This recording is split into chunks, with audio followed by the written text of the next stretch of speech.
gitu. Ya kalau kita dibilangkan bid'ah itu semuanya gitu. Bid'ah itu semua aspeknya. Cuman yang ditekankan di dalam kullu bid'atin dolalah itu yang memang bertentangan dengan syariat.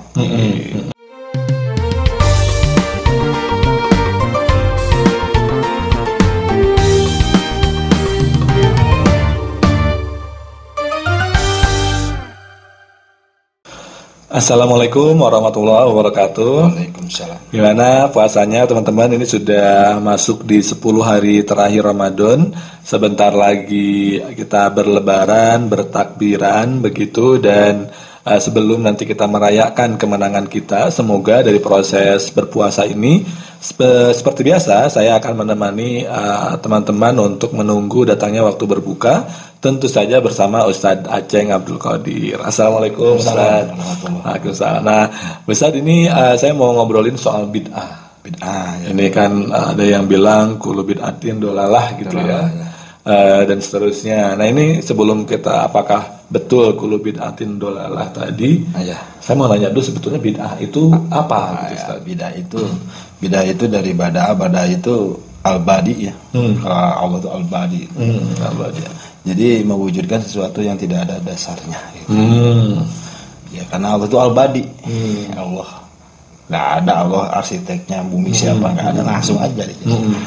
Nah kalau dalam bahasa bid'ah itu mengada-ngada.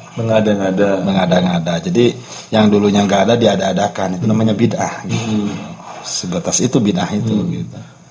Itu berarti apakah aspeknya hanya di dalam aspek katakanlah tauhid misalnya, atau fikih, atau semua aspek yang penting yang baru gitu? Kayak kita kan podcast kan dulu Rasulullah enggak nih, ini hal yang baru juga gitu ya. Kalau kita dibilangkan bid'ah itu semuanya gitu. Bid'ah itu semua aspeknya. Cuman yang ditekankan di dalam kullu bid'atin dolalah itu yang memang bertentangan dengan syariat. Jadi kalau misalkan ada yang baru tapi dia nggak bertentangan, ya nggak apa-apa gitu ya. Kalaupun itu barunya baru kayak elektronik, ya, modern itu nggak masalah, bukan bahasan kita gitu. Itu perkembangan zaman itu bid'ahnya ya hasanah ya. Makanya ada apa? Ada bahasa apa namanya? Al-ahdu bijadidil aslah kalau dalam aswaja itu ya, mengambil hal yang paling baik sekarang gitu. Jadi hal baru yang paling baik gitu. Memelihara yang lama atau memelihara al-hafadho kan ya, sama al-ahdu itu. Oke, ya. Berarti sebenarnya keliru kalau kita kemudian menganggap bahwa segala sesuatu yang bid'ah pasti dolalah gitu ya. Enggak. Ada bid'ah yang justru malah hasanah gitu. Ada kita untuk beribadah. Ya, bid'ah itu ada yang hasanah, ada yang sayyi'ah. Ini bid'ah sayyi'ah itu gampang aja sebenarnya. Kayak sholat asar 5 rakaat itu udah jelas ya. Jelas. Ada. Iya, ada. Karena nggak ada ikhtilaf soal rakaat sholat asar. Ada. Gitu kan sepakat semua. 4 kok ini diada-adakan jadi 5. Iya. Ya itu bid'ah seperti itu. Tapi kalau yang berhubungan seperti beduk ya, itu bukan bid'ah itu. Itu bid'ah bukan sayyi'ah, itu hasanah. Hasanah ya. Jelas itu. Bid'ah tapi bukan sayyi'ah, itu hasanah.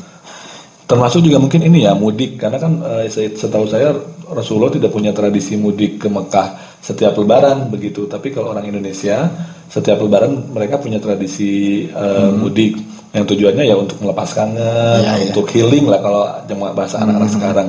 Berarti itu dia hal yang baru tapi dia hasanah berarti ya. Ya mungkin begitu, baru hasanah. Cuman mudik juga termasuk ibadah kalau menurut saya. Betul. Nah itu poinnya, betul. Silaturahimnya. Betul. Kalau barang siapa yang ingin berkah gitu kan, banyak silaturahim. Itu memutus tali persaudaraan itu haram itu, ya kan. Makanya harus disambung terus. Gitu. Jadi malah jangan berbicara ini bid'ah atau bukan, ini wajib. Karena silaturahim. Gitu wajib ya. Kalau menurut saya itu ya. Wajib. Nah ini terakhir nih, pertanyaan terakhir.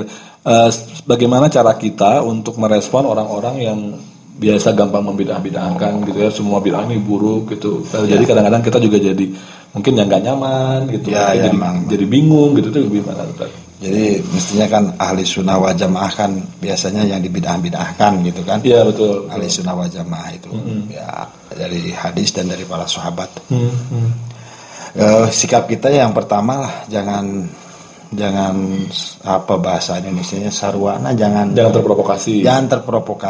Kenapa? Karena dalil sudah jelas gitu. Dalil ritual ataupun ibadah-ibadah yang ada di Indonesia di dalam Islam itu sudah jelas semua dalil dari dulu gitu. Dari pertama kali ada Islam itu sudah seperti itu. Ya, tidak ini. Makanya yang pertama jangan terprovokasi, jangan malah kita balik. Yang kedua, coba diadakan forum-forum aja, forum-forum resmi tentang hal-hal yang diperdebatkan biar selesai gitu. Ya. Kalaupun nanti ujungnya ada dua pendapat ya nggak masalah. Yang penting bagaimana caranya supaya hal-hal tersebut tuh tidak menjadi polemik, tidak menjadi sumber konflik di antara Islam itu sendiri. Betul. Dan mungkin juga membiasakan untuk terbiasa dengan situasi di mana kita berbeda pendapat. Nah, berbeda pendapat nggak apa-apa itu. Cuman kan kita jangan terprovokasi lah. Kadang gini, yang benar justru kayak yang salah karena terprovokasi gitu. Ya. Akhirnya nggak selesai malah debat kusir kan ya. Satulah sikap kita mah ya coba kita ini aja musyawarahkan aja, diskusi aja, diskusi ilmiah dalam artiannya, bukan debat kusir gitu ya. Wasyawirhum fil amri gitu. Hanya Rasul itu yang paling pintar gitu. Tapi oleh Allah tetap disuruh musyawarah. Apalagi kita gitu kan. Ya udah kita debat aja, debat ilmiah. Oke, siap. Terima kasih Ustadz atas penjelasannya. Itu dia teman-teman obrolan kita terkait bid'ah dan apakah bid'ah itu semuanya dolalah ataukah sayyi'ah ataukah tidak begitu. Selamat berbuka. Mohon maaf kalau ada salah-salah kata. Silakan tonton terus atau dengarkan terus podcast Ren di YouTube dan Spotify. Terima kasih. Wassalamualaikum warahmatullahi wabarakatuh. Waalaikumsalam.